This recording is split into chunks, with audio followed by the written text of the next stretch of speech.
여러분 안녕하세요, 블랙입니다. 최근 국내 증시에서 유상증자가 유행처럼 번지고 있습니다. 지난주에는 CJ CGV가 5,700억 규모의 유상증자를 발표하더니 이번 주에는 SK이노베이션이 1조 1,800억 유상증자 소식을 발표하면서 시장에 큰 타격을 안겨줬습니다. SK이노베이션은 정확히 말하면 지난주 6월 23일 장 마감 이후에 발표를 했지만 이슈가 된 것은 이번 주이니 편의상 이번 주라 지칭하겠습니다. 이번 영상에서는 이들이 어떤 식으로 유상증자를 했는지 가볍게 체크해드리고 이들이 왜 이렇게 유상증자를 서둘러서 하는지 그리고 그들이 진짜 유상증자를 하는 목적에 대해 살펴보겠습니다. 또한 이럴 때에는 어떤 식으로 투자를 해야 하는지도 함께 알아보겠습니다. 이들이 한 것은 수많은 유상증자 형태 중 주주배정 유상증자이기 때문에 주주배정 유증에 대해서 가볍게만 알아보겠습니다. 주주배정 유상증자라는 것은 회사가 주주들에게 주식을 주고 주주들로부터 자금을 받아서 자본을 늘리는 것을 말합니다. 회사 입장에서는 현금을 장전했기 때문에 이득이겠죠. 그리고 주주 입장에서는 싼 가격에 주식 수를 늘렸기 때문에 이득일 수도 있겠는데요. 그렇지만 모든 주주들에게 좋진 않습니다. 정말 이 회사를 사랑하는 소수의 가치 투자자들에게는 좋을 수도 있겠지만 그래도 대부분 싫어할 거라 봅니다. 하지만 유증을 하게 되면 주식 수가 늘어나면서 주식의 가치가 떨어지게 됩니다. 이는 주가 하락으로 이어지기 때문에 대다수의 투자자들은 유증을 좋아하지 않습니다. 매우 싫어하죠. 경멸하는 수준입니다. 그런데 일주일 사이에 국내의 유명 대기업 두 곳이 유증을 연달아 발표한 것입니다. 먼저 CJ CGV의 유상증자 현황을 보겠습니다. CGV의 유상전 주식 수는 4,770만 주였습니다. 그런데 CGV는 유상증자를 7,470만 주를 해버렸네요. 기존에 가지고 있는 주식보다 유상증자를 더 해버린 것입니다. 그리고 자금 조달의 목적을 보세요. 대부분 채무 상환 자금으로 쓰인다고 하네요. 3,800억 정도를 빚 갚는 데 씁니다. 그러니까 주주들로부터 돈을 받아서 이것을 자기가 가지고 있는 대출을 상환하는 데 쓴다는 것입니다. 참 이상하죠. 여러분이 빚이 꽤 있는데 이것을 여러분이 돈을 벌어서 갚을 생각을 하지 못할 망정 사람들로부터 한 푼 두 푼 돈을 모아서 이 빚을 갚는다고 생각을 해보세요. 만약에 주주들이라면 열불날 소식이라 봅니다. 이런 유증은 실패할 수도 있어요. 그래서 유상증자 가격을 매우 싸게 했습니다. 유증을 공시할 때 주가가 14,500원 부근이었는데요.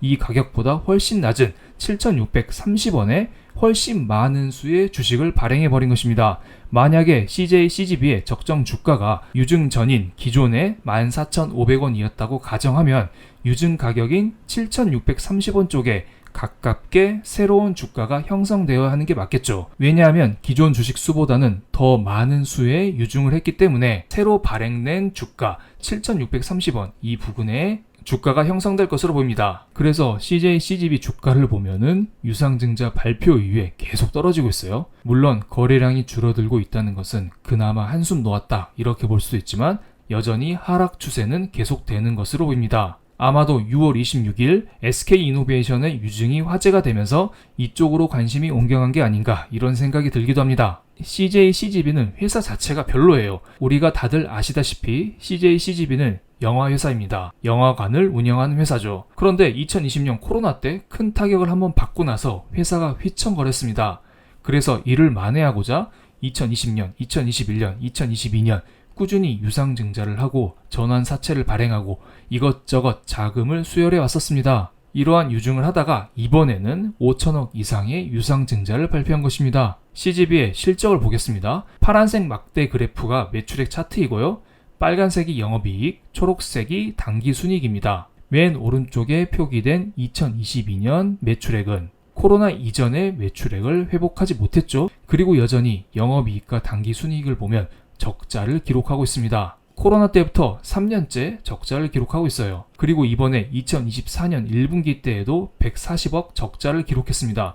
코로나가 끝났다고 하는데도 영화 사업이 회복되지는 못하는 모습입니다. 아무래도 요즘에 영화 한 편 볼 돈으로 넷플릭스나 디즈니 플러스 이런 거 결제해서 다들 집에서 보잖아요. 그래서 회사가 안 좋기 때문에 CJ CGV는 어쩔 수 없이 지속적으로 유상증자를 하고 있는 것입니다. 그리고 CGV는 돈이 없어요. 자산 총계는 3조 원 정도 있는데 유동 자산이 6,800억에 불과합니다. 진짜로 이 회사는 돈이 없기 때문에 유상증자를 했다, 이렇게 볼 수가 있습니다. 추가적으로 모회사인 CJ의 자회사가 현물 출자를 진행하면서 유증으로 인한 최대 주주 CJ의 지분 희석을 막는 꼼수도 썼습니다. 뭐 대기업이 다들 이렇죠. 이번에는 SK이노베이션으로 넘어가 보겠습니다. SK이노베이션은 엠블렘 색깔이 좀 바뀌었어요. 예전에는 빨간색이었는데 이제는 다 초록색으로 바뀌었습니다. 아무래도 친환경 쪽을 강조한 게 아닌가 이런 생각이 듭니다. 그래서 제가 홈페이지를 한번 가봤어요. 홈페이지 딱 가니까 무언가 그린한 느낌이 탁탁 들죠. 예전에 정유회사 느낌이 아니라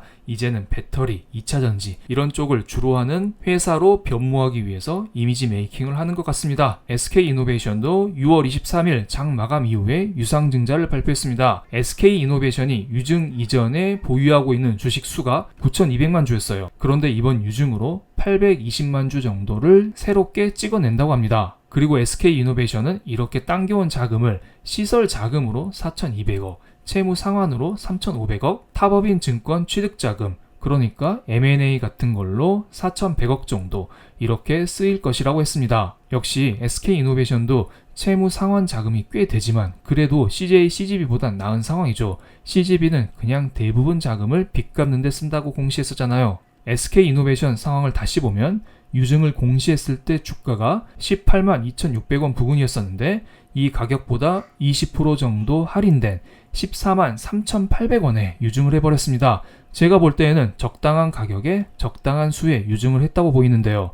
그래도 SK이노베이션이 갑자기 이렇게 유증을 하는 것은 수상하다고 봅니다. SK이노베이션은 CJ, CGV처럼 부실한 회사가 절대 아니거든요. 그러니까 돈을 이렇게 갑자기 땡길 이유가 없다는 것입니다. 코로나 때 실적이 약간 부진했어요. 하지만 그 이후에 실적 회복세가 나타나면서 2022년 매출액은 코로나 이전을 훨씬 상회했습니다. 영업이익과 당기순이익도 꽤 잘 나오고 있습니다. 그리고 자금 상황을 볼까요? 자산 총계만 해도 67조 원에 이르고 유동 자산만 32조 원을 가지고 있습니다. 물론 이게 SK이노베이션의 자산은 다 아닙니다. 계열사의 자산을 다 포함한 자산이겠죠? 어쨌든 SK이노베이션이 맘만 먹으면 SK이노베이션 스스로 자금을 조달하든지 아니면 계열사를 통해서 자금을 조달하든지 여러 가지 방식으로 자금을 충분히 조달할 수 있었을 것으로 보입니다. 제가 볼 땐 아마도 다음과 같은 이유로 SK이노베이션이 유증을 발표하지 않았나 이런 생각을 하고 있습니다. 먼저 SK이노베이션의 매출 비중을 보면 석유와 화학산업이 전체 매출액의 74%를 차지합니다.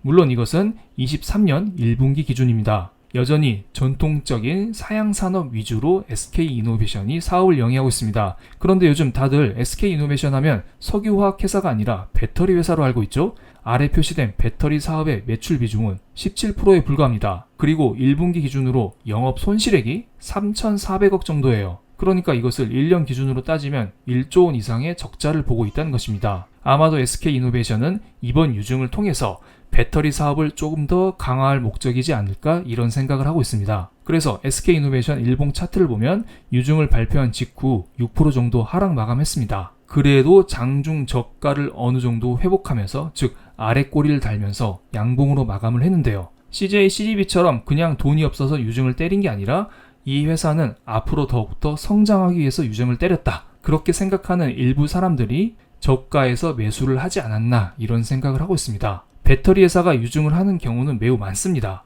예전에 2020년 7월 달에 포스코 퓨처엠이라는 회사도 유증을 했습니다. 그때 당시 이름은 포스코 케미칼이었죠. 이때 당시 포스코 케미칼은 1조 원 규모의 막대한 유증을 발표했었는데요. 이때 말이 많았습니다. 이 정도 유증하면 주가 폭락한다. 앞으로 포스코 케미칼 망한다. 이런 이야기가 많았었는데요. 그때 10만원 이하였었던 주가는 지금은 40만원 정도를 유지하고 있습니다. 4배 정도 주가 상승이 나왔던 것이죠. 유증 자체는 악재일 수도 있겠지만 이때 당시 수혈받은 자금을 기반으로 이 회사가 시설 투자도 하면서 더 꾸준히 성장할 수 있다. 이런 기대감을 가지고 주가가 이렇게 올랐다고 봅니다. 이번에 SK이노베이션 같은 경우도 비슷한 경우라 볼 수 있죠. 하지만 요즘 분위기를 봤을 때 무조건 호재가 될 수는 없습니다. 요즘 미국 연준을 비롯하여 전 세계 중앙은행에서 금리 인상을 다시 가속화하는 중이죠. 그렇기 때문에 단기로 봤을 때 적자 회사들, 성장주들, 이런 회사들은 조심할 필요가 있어 보입니다. 아무래도 긴축에 가장 큰 타격을 받을 수 있기 때문이죠. 그리고 이런 생각을 할 수도 있어요. 재무가 튼튼한 SK이노베이션도 유증을 했는데 그 다음 어떤 회사가 할 수 있을까? 시설 투자를 많이 해야 하는 2차전지 관련주 중 하나가 유증을 또 하는 거 아니야? 이런 걱정을 시장에서는 할 수도 있습니다. 그렇기 때문에 단기적으로 2차전지 섹터가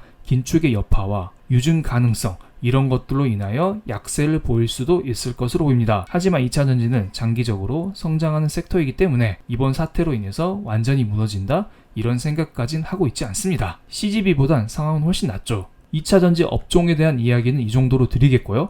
어쨌든 요즘에 대기업을 비롯한 여러 회사들이 유상증자에 나서고 있습니다. 작년 6월 달에 유상증자 규모가 8,900억 수준이었는데 아직 6월이 다 끝나지 않았습니다만 올해 6월 달 기준으로 유상증자 규모는 2조 2천억 83억 수준이라고 합니다. 1년 전 대비 2배 이상 늘었습니다. 그리고 이번 6월 달에 증자로 조달한 자금의 사용처를 잘 살펴보면 채무 상환 자금이 거의 40%에 이른다고 합니다. 갚는데 돈을 땡겨온다는 것이에요. 최근에 대출금리가 다시 올라가고 있잖아요. 그렇기 때문에 기업들 입장에서도 이러한 대출을 유지하기가 매우 부담스러울 것으로 보입니다. 그런데 이놈들이 주주들의 코 묻은 돈을 땡겨와서 이런 빚을 갚는다고 해요. 어쨌든 별로 좋아 보이진 않습니다. 그리고 이 기사의 아래 문단을 보면 이지스 밸류리츠, KC코트렐, 삼부토건, 인디에프는 조달 자금 전체를 채무 상환과 운영 자금으로 쓰겠다고 밝혔습니다. 그러니까 빚 갚고 직원들 월급 주는데 다 쓴다고 하는 것입니다. CJCGV도 이 비중이 82.5%,